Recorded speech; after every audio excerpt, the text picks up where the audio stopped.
नमस्कार, जय माता की। आप सबका स्वागत है हमारे इस चैनल पे, जिसमें आज हम विशेष रूप से चंद्रमा और आपके मन के विषय में चर्चा करेंगे।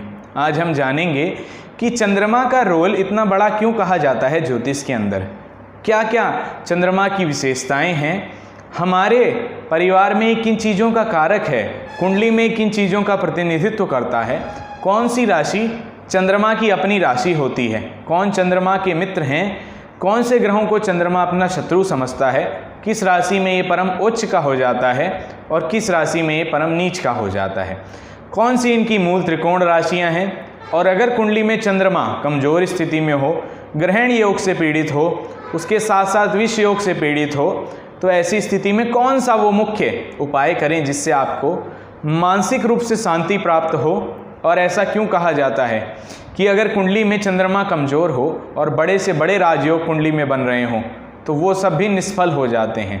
आज इन सब विषयों पर हमारी एक गहरी चर्चा होगी, तो आइए जानना आरंभ करते हैं। शास्त्रों में अगर आप चंद्रमा के बारे में जानने की जिज्ञासा रखते हैं तो एक सूत्र सदैव मिलता है, चंद्रमा मन सो जातः। वेद में इस सूत्र को बार बार दोहराया गया है। तो इसका क्या अर्थ है? शास्त्र कहता है कि जी चंद्रमा है वो मन का कारक है, अर्थात जो आपके मन में इस समय जो विचार आपके मन में चल रहे हैं उन सबका जो रिप्रेजेंटेटिव है वो चंद्रमा है। साथ ही साथ जो पंच तत्व होते हैं उसमें जो चंद्रमा होता है जल का कारक होता है। अब ये कैसे आप कह सकते हैं? देखिए, ये प्रूवन फैक्ट है कि जब चंद्रमा, अब ऐसा है कि चंद्रमा को 2.25 दिन में एक राशि परिवर्तन कर लेते हैं। जो चंद्रमा है 2.25 दिन में एक राशि परिवर्तन कर जाते हैं, और इसी के कारण ही जो ओशियन होते हैं उनमें ज्वार भाटा आता है, जिसे टाइड्स के नाम से जाना जाता है। हाई टाइड और लो टाइड कहते हैं किसे। तो अगर चंद्रमा इतने बड़े समुद्र के पानी को डिस्टर्ब कर सकता है, पूर्णिमा के दिन और अमावस्या के दिन अगर आप देखेंगे तो जो मेंटल असाइलम होते हैं, जो पागल खाने होते हैं, विशेष रूप से जहाँ मेंटली जो परेशान लोग हैं उन्हें रखा जाता है, उनकी स्थिति को अगर आप देखेंगे तो आप भी चौंक जाएंगे कि पूर्णिमा और अमावस्या के दिन वो विशेष रूप से परेशान हो जाते हैं। ऐसा क्यों है? देखिए, मैंने आपको बताया कि जो चंद्रमा है वाटर का रिप्रेजेंटेटिव होता है। तो जब वो समुद्र के पानी को हिला सकता है तो क्या जो हमारी बॉडी जो 70% वाटर से बनी है उसको कुछ नहीं करता होगा? सोचने वाली विचार है। आप स्वयं इस बात पर विचार कर देखिए कि क्या वो हमारी बॉडी के 70% वाटर को नहीं डिस्टर्ब करता होगा। इसीलिए जो नवग्रह हैं उसमें जो सबसे ज़्यादा जो हमारी बॉडी के ऊपर जिसका प्रतिनिधित्व चलता है वो है चंद्रमा। इसीलिए ही ये नियम बताया गया कि बड़े से बड़ा राजयोग हो, लेकिन अगर चंद्रमा कमज़ोर है तो वो राजयोग फलित नहीं होगा। ऐसा क्यों? देखिए, सब चीज़ों का कारक आजकल मन हो गया है। अगर आपका मन है तो आप इस कार्य को कर लेते हो, अगर मन नहीं है तो इस कार्य को नहीं करते हो। वैसा ही अगर आपको दृढ़ निश्चय नहीं है आपके मन में कि मुझे ये करना ही करना है और मुझे ये अचीव करना ही करना है, किसी भी हालत में करना है, I am repeating my words, किसी भी हालत में करना है, अगर ये आपके मन में नहीं आ रहा है तो आप उस गोल को कैसे अचीव करेंगे? और इसके लिए चंद्रमा बहुत आवश्यक होता है। अगर आप मेंटली किसी बात को लेकर परेशान हो जाते हैं, छोटी छोटी बातें आपके ब्रेन में घूमती रहती हैं, उसके साथ साथ रात को आपको नींद नहीं आती है, किसी कारण से बहुत डिस्टर्ब चल रहे हैं, अगर कोई 10 बातें अच्छी बताता है और एक कोई आपको नॉक कर दे, आपकी किसी मिस्टेक के लिए आपको नॉक कर दे, तो वही बात आपके मन में घूमती रहती है, तो इसका ये मतलब है कि कहीं ना कहीं आपका चंद्रमा पीड़ित हो रखा है।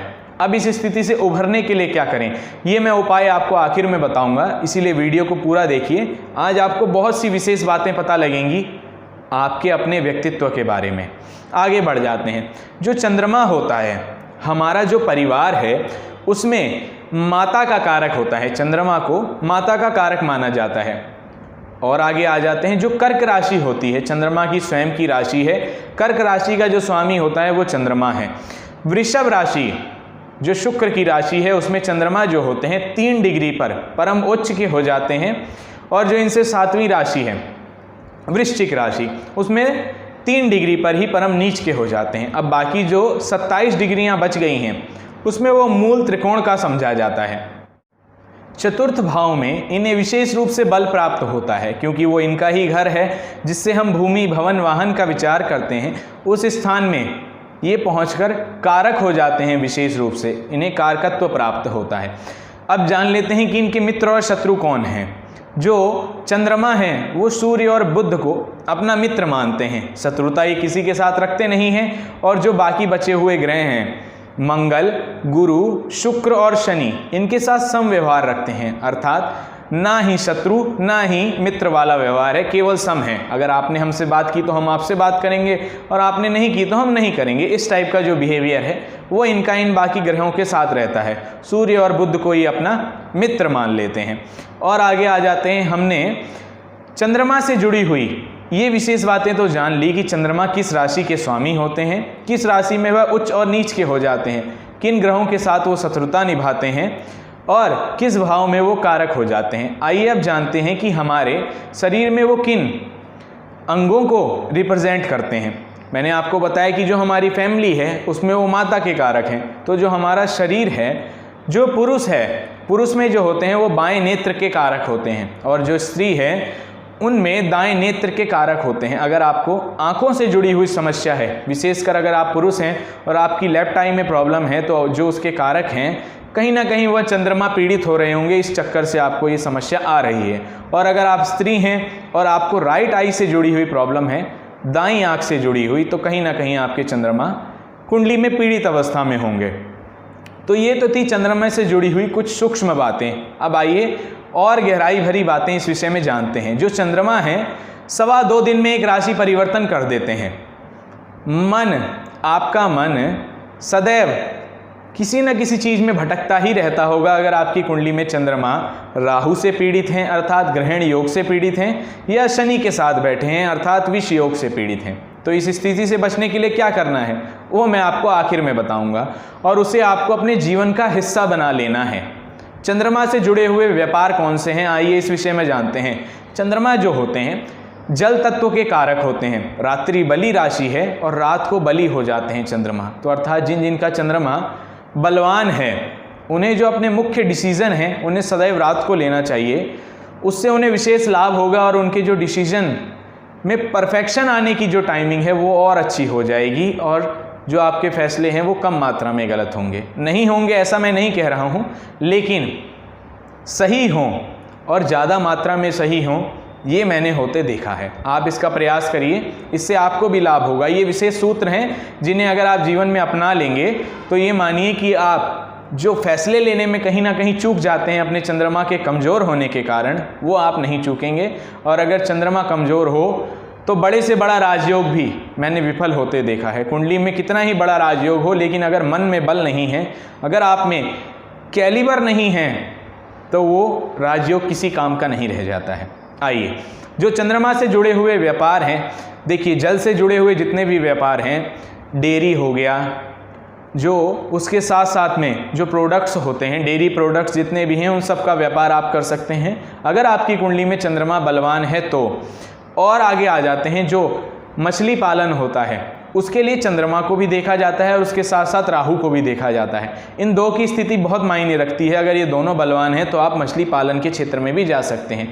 जो नग होते हैं जैसे पन्ना हो गया, मोती हो गया, इनसे जुड़े हुए जो कार्य हैं वो भी आप कर सकते हैं अगर आपकी कुंडली में चंद्रमा बलवान है। यहाँ मैं केवल एक सूक्ष्म व्यापार का एक परिचय दे रहा हूँ। मैंने अपनी एक वीडियो का लिंक ऊपर दे दिया है जिसमें मैंने चंद्रमा से जुड़े हुए जितने भी व्यापार हैं उनके विषय में बहुत बृहद रूप से बताया है, तो आप वहाँ जाकर उसको देख लीजिए, उससे आपको बहुत लाभ होगा। और मैंने ये भी बताया है कि किस तरह से अपने लिए श्रेष्ठ कार्य क्षेत्र का चुनाव करें जिससे हमें सबसे ज़्यादा लाभ हो। तो ये तो थी जी चंद्रमा से जुड़ी हुई विशेष वार्ता, जिसमें हमने बहुत सी विशेष बातों को जाना। तो आइए अब आ जाते हैं चंद्रमा से जुड़ा हुआ वो वैदिक महा उपाय जिसका आप सबको इंतजार था। आइए उस विषय में बताता हूँ।